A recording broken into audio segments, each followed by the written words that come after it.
All right, welcome back. Apologies, it's been seems like forever since I made a video, almost 3 months, I think. So I thought it was about time to show the knuckle crackers what's been going on with the latest game, Particle Fleet. I'm not actually going to play a mission this time. I'm going to show a lot of other stuff in the game, all of the stuff that is necessary to make a game that can be launched. So here we see the main menu, and I'll show you various pieces of the game. We've got the story, kind of like with the previous games. There's going to be a number of story missions, an extra set of missions here in Inception. This is the place I'll park a lot of the missions that I've developed during testing and that some other people have come up with during the alpha and eventual betas. A random mission generator. This is a place to upload and share maps and download them from the community. And we've got a ship editor where you can make ships that you can use in any mission. I'll show you that in a minute. And then of course the mission editor built right into the game. A common user interface theme you'll see here are these three-dimensional spinner panels that you can rotate by clicking the buttons to spin it around, or you can click it and give it a flick, or you can just drag it and position it. So I use those on a range of the menus. So for instance, if we go into the story, I've got a few sitting here for this video. We've got the prelude, and I'll come back to that here in a bit, and a few other story missions, and slots for a number of more. So there's 18 story missions plus the prelude in the spinner right now. That doesn't mean there's going to be 18 though. There might be 25, there might be 15, I don't know. It's going to be roughly in the range of 20. So these number of panels may change. Over in Inception, I have a few of the testing missions that you may have seen in some other videos. King's Landing here, Industrial Complex there, and other ones scattered around. I don't have little mini videos for all of them yet, just a couple. Simulacrum, I think I showed this almost 3 months ago in the other video. It's a place to create random missions and play them, and once you've played them, you can come and upload them. It used to be they went into their own special place. Now they go into the exchange, the same place custom maps do, and you'll see that next. But by the way, you don't have to share these. A lot of people like to play separated from the world, and that's cool. You might not even have internet access the time you play, so having a random mission generator is great when you're stuck out in the boonies or choose to be disconnected and just want to make a mission and play it all on your own. But if you do want to share it, you can, and you can access those that are shared from other people. And here is that exchange. Let's go in here. It's a little more sophisticated. This is where all of the custom maps and simulacrum maps get uploaded. I've got a few stuck in here so far for testing, mostly. Nothing, not real fancy. A lot of these will end up, the ones that make sense anyway, getting moved over to the Inception box or panel before the game ships. But hopefully, with all the gazillions of people that are going to buy and play Particle Fleet, there'll end up being thousands or tens of thousands of custom maps. So you'll come in here, you'll be able to see the most recent ones, you filter, of course, by player name, and a lot of the same stuff you could do in Creep World 3, and jump around in them. You can go through them one at a time, or you can jump 20 or so at a time. Of course, there's only 11 maps here, so that jumps all the way that's the same thing as jumping to the beginning and the end. But you can, just like in CW3, you can change the sort and filters and the set of maps that are available in this carousel changes when you do that. And this carousel is a little different, just a little gooey footnote than the others. The other ones form a ring on some of the other panels, and this one forms more of an infinite. They disappear into nothingness and come out of nowhere. That's because I don't know the number, or the number is large. There could be 1,000 maps, and you don't want to try to show 1,000 panels in a big halo, or some sort of big ring in space. It'd be too much geometry. Anyway, back up. We've got the ship editor. Jump in there. This is where you make your own ships.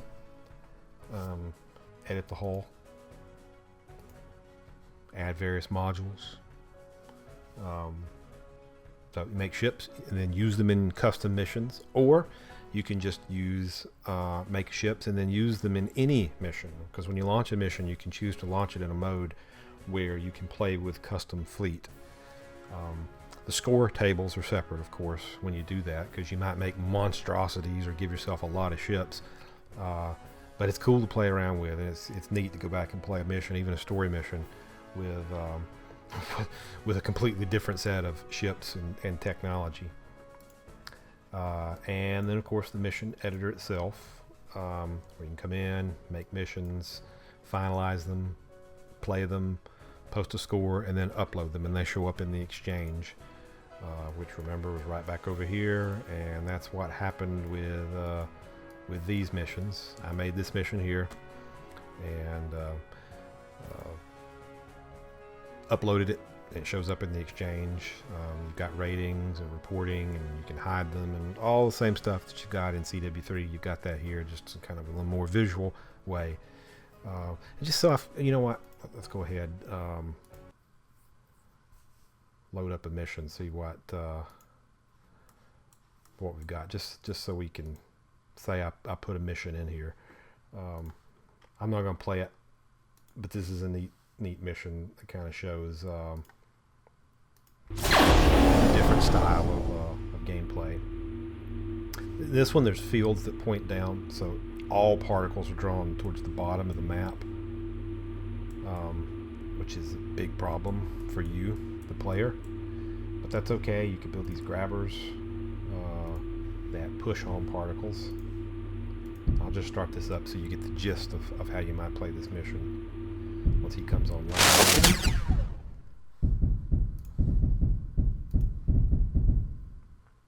You'll see what happens. These particles right now are just pooling at the bottom and going off the bottom of the map to not helping anybody.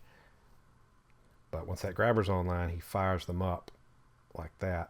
Of course, his projection field's only going to go so far, so they're going to go up in like a water fountain. So you build another grabber here, he can grab them and push them even further. So there's a bunch of grabbers available in this mission, so you can imagine you could build chains that push upwards, but you don't have enough, and there's to cover everything, and there's only 2 emitters here, so you got to do something about particles that fall through the middle, and there's a whole load of them that are going to do that, and some other bad critters.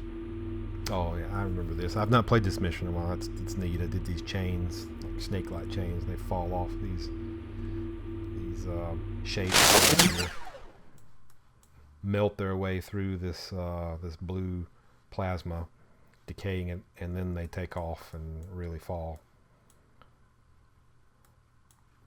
I'll let it go just a tad longer here, so you can watch them fall. This is a mission where red particles take over energy sources as well. Let's go hide, because that's the lost cause right there.